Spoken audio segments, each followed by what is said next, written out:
कौन चीज बटला पर, कौन चीज कटला पर, देवर कौन चीज नीक लागे सटला पर।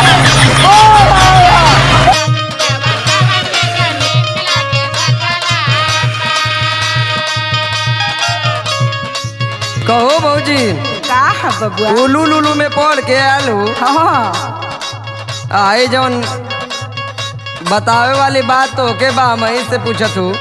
बतावा, ये आखिरी परीक्षा है तोहर। ला यहू परीक्षा में पासे हो जाती। हाँ कौन नंबर देबू? पहले तू बतावा तो खाली लेबू और देबू बाद में देखल जाई। ला इहो ले ला।